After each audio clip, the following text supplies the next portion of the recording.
Capital Radio and LRT launched their Music Power buses this morning after a 20-month trial. As from today, music from Capital will be available compulsorily on the Upper Decker 7 buses on different routes throughout London. London buses emphasise, though, that if anybody objects to the non-stop programming, the driver will switch it off. Surely forcing music down people's throats like this is the most outrageous intrusion of their private liberties when travelling by a bus that you could possibly have devised. We actually don't think so. We've run the experiment now for 20 months. We've had market surveys done, and in fact nearly 80% of our passengers actually asked for an extension of the service. The Noise Abatement Society say they're appalled at what's happening, but my research seemed to support that of London buses, that most people liked it.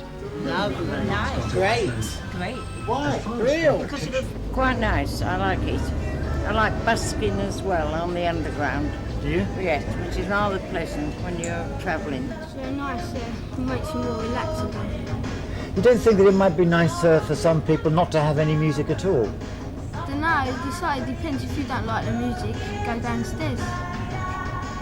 But if you've got no choice, you know what buses can be like in the rush hour. Sometimes you can't help it. Just have to put up with it.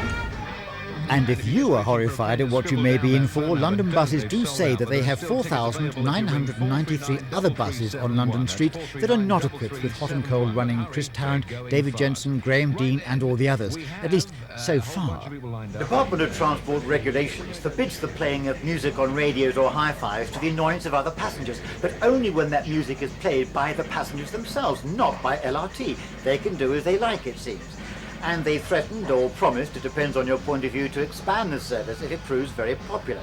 Well, if they do that, is there a possibility of getting a different choice of music? Well, I spoke to BBC's Radio 3 and asked them whether they'd like to have their music played on the buses. They said, we have no plans for anything of the sort at the present moment. So, there you go. It looked like a case then of roll over Beethoven, there goes the 253. The former wild man of rock, he said about former wild man of rock. Christopher Rainbow for Thames News. Had he been yesterday his childhood sweetheart?